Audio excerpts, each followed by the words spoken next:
This is a video I promised myself I would make 10 years ago when my mom died. But I've waited to do it because I wanted to let her rest. I wanted it to just kind of be over. There were a lot of people back home that remembered her, and I did not want to crap all over that memory. But I think I've decided, after talking to you guys about it and talking to myself about it quite a bit, even talking about it with my therapist, it's time I made this video and released it into the world, because I just want to get this stuff out of my head and maybe move past it. I want to tell the whole story here, but I think that would take an hour or longer to tell. So I'm just going to cut to some of the highlights. I'll use a few examples of some of the worst abuse that I ever dealt with, and some of the worst things that were going on in my home. But I want you to know that that just barely skims the surface of the stuff that me, my brother, and my sister went through. This is just a very small portion of it. When I was very young, I would see my brother and my sister get abused all the time. I watched my mom break my brother's nose once because he got caught drinking. My sister referred to my mom as a witch, and she said she was a bitch. So she literally stood on her chest, all 250 pounds of my mom standing on my 10-year-old sister's chest, pouring Joy dish detergent into her face to try and wash her mouth out with soap. I watched it happen. It didn't happen to me very often. I was very lucky in that regard. The 8-year-old me, 10-year-old me really never got hit very often.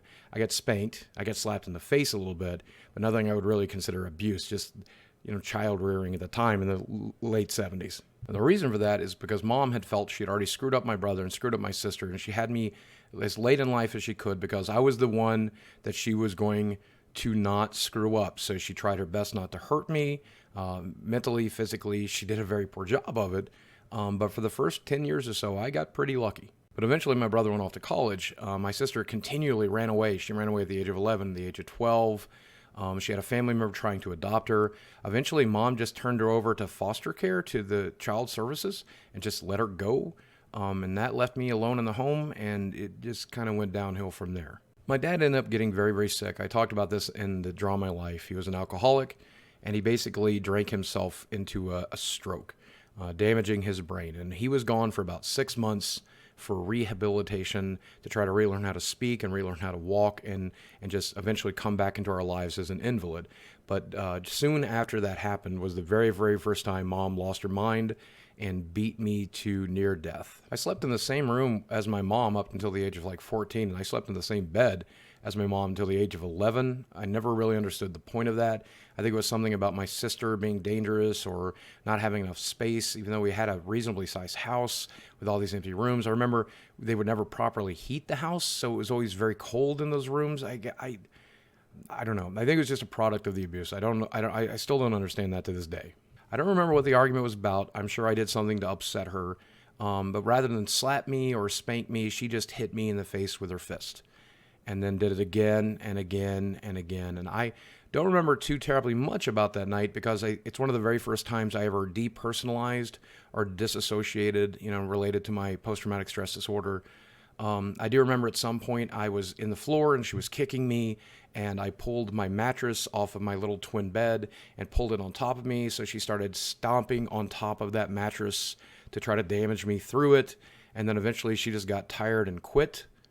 And I laid there for I don't know how long, but eventually she came into the room and said, "If you don't get up and you don't move, I will kill you." So I got up and I moved. I don't really remember what happened after that. But pretty much from that day forward, that's how it went. Every couple of days, she was very easy to anger, very easy to upset. And when she became angry, she used her fists, or sometimes she used a bottle, or sometimes she used a knife or a fork or whatever was handy. She would throw heavy objects at me. She would crack me in the head. I've been hit in the head with a hammer. I've been hit in the head with a big glass bottle, have it shattered over my head. I've had stuff thrown across me, across the room. It was just pretty much a daily occurrence. And the bruises and the cuts and the scratches just completely went ignored by the folks at my high school. I never really understood how or why.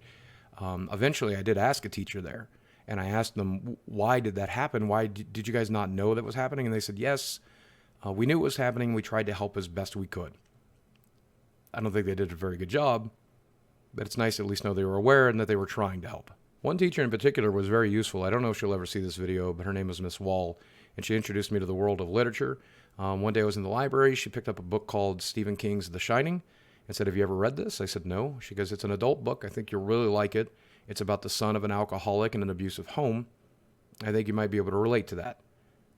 She was right. I became a huge Stephen King fan, but she also introduced me to Kurt Vonnegut, Douglas Adams, a lot of incredible stuff. And I used books to escape what was going on the same way I used video games when I could rarely afford to play one or get a hold of one. It really, really helped. She might very well have saved my life, I think. It was pretty obvious that the school knew what was going on, though, because one incident actually happened on school grounds. I knew they were having financial trouble, and I must have been 14 at the time. I was in French club, and we were going to some sort of winery for like a day trip. But it was like $25 is what you needed to have to go. You had to have a permission slip signed, and I knew Mom didn't have very much money. So as we approached the school for me to be dropped off, she sees that bus and sees kids from my class getting on, and she goes, "Oh, is there a field trip today?" I said, "Yeah, but I'm not going. I'm just staying at the library with the other kids that can't afford to go."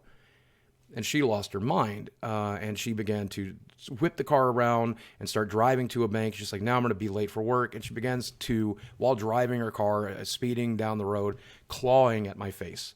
And I remember she caught my left eye just briefly, scratching the cornea a tiny little bit. My brain just took over. That PTSD, that fight or flight just took over. And we were doing 30 miles an hour, but I just opened the door to the car and I got out. And I hit the ground and I rolled and I scratched up my stomach and I scratched up my face a little bit and I scratched up my arms and legs. And my principal and my teacher and all the kids in my class saw that happen, and nothing really came of it. I never understood that. That did force the school into putting us into therapy, though. But I covered for my mom, which is what I always did because I was very, very scared of her. I remember before walking in to see the therapist, I asked her, "What do you want me to tell this therapist?" And she goes, "I want you to tell her the truth." And I said, "That you hit me?" And why would I tell her that? And she's like, "No, you tell her that you're a piece of garbage. You tell her that you're a piece of shit. You're the worst thing that ever happened to me. But let me tell you, whatever you tell her, if she tries to take you out of this home, I will kill you and I will kill myself." So I did the smart thing. I went in and I lied because I knew Mom was serious. This is a woman who had attempted suicide several times. This is a woman who'd nearly killed me and my brother and my sister several times. She was crazy. I believed her. So I lied. I lied through my teeth. Earlier, I mentioned her hitting me in the head with a hammer, and I think that's a story that you kind of have to tell after dropping a bomb like that. But one day she'd become very, very angry with me. This was, I think, when I was 16 or 17 years old. And I had a girlfriend. I went off to Upper Mountain and made my first girlfriend. And my girlfriend was very poor. She didn't have a lot of money, but she'd bought me a poster. And I'd put it up in my mom's room because I didn't have a room for myself. I slept on the couch in the living room, but I'd put it up against the bedroom door there. This just shoddy wooden plywood board. And I closed the door to get away from her. And she began hammering through the door, similar to The Shining, I guess. And I realized that she was going to destroy the poster because she's clearly destroying the door and eventually it was going to get damaged. So I opened up the door. She blasted her way through it. I fell to the ground, and I'll never remember this look in her eye because she's holding the hammer with the heavy side first. And she does me this favor, like, "Thank you for opening the door." She turns the hammer around, and instead of hitting me with the hard end, which could easily have cracked my skull, she hit me with the claw end, which just kind of scratched the scalp pretty hard and caused me to bleed. But she hit me a few times with it and then just got bored and left. And I don't remember much about that. Mom was very dichotomous too. As abusive as she was to me and my family, she still taught preschool. She taught Head Start for 25 years. She took care of all of these kids, took good care of these parents, really helped those people out. And I think in part in her mind, she was trying to undo the damage that she was doing to us. When she wasn't crazy, she was a very, very good person who did very, very good things and taught me very, very good lessons that I'll always be grateful for. The abuse did not invalidate who she was as a person. And likewise, the good things she did didn't make up for the abuse. She was always trying to make up for the damage that she had done too. She often used food with me. There were times where she would beat me to near death and then take me to Pizza Hut right afterwards. And I would sit there eating a deep dish pizza while trying to smile and trying to enjoy it. Because, that's her doing her best. And I understood and appreciated that was her best. And sometimes I would be sitting there with a wound that still needed to be dressed, and bleeding into my shirt, but still eating pizza and trying to smile. And it's bizarrely, some of those experiences, going to Showbiz Pizza, going to Chuck E. Cheese, some of my favorite experiences, even if I got the hell beat out of me in the car on the way there. It wasn't until I was 25 and she made a confession to me that I realized food was part of the abuse as well, because she told me over my birthday dinner that she fed me wrong on purpose. The plan was that if I got so fat and so unhealthy, I would never meet a girl, I would never be able to leave her, that she wouldn't have to die alone. And that was the plan. So she always overfed me and always made sure there's plenty of disgusting foods around as a way to control me and to keep me there. And she was so frustrated because I left anyway. I'd been gone for 6 or 7 years at that point. And her plan had failed. And I think that's what she was most remorseful for. Not that she had, done all that damage, but that I had left. I went off to college at the age of 18, but a few months before I left for college, Mom hit me for the last time. She never hit me again. She raised her fist, and I just naturally, reflexively grabbed her fist. So she reached in with the other one, and I grabbed it as well, and I held her hands in place. And I realized that I had maybe 150 pounds on this already very large woman, and I stood almost a foot taller than her. And I grabbed her hands and I said, Mom, I think we're done with this. I don't think you get to hit me anymore. And she says, when you let go of my hands, I can't believe you're hurting me. I can't believe you're hurting me. I'm sorry I'm hurting you, but we're just not going to do this anymore. You're not going to hurt me anymore. And she says, when you let go of my hands, I am going to kill you. And I'm like, and that may very well be the case, but you're not going to hit me. That's done. Okay. I'll never hurt you back, but you don't get to hurt me anymore. Okay. Kill me if you will. She got on the phone and called my grandfather. My grandfather threatened me 6 ways to Sunday, called me every name in the book. But nothing came of it. And a few years later, I moved out, and I never went back. Mom passed in October of 2009. I went home to help take care of everything. I was there about a week before she died, and I gave her a good death.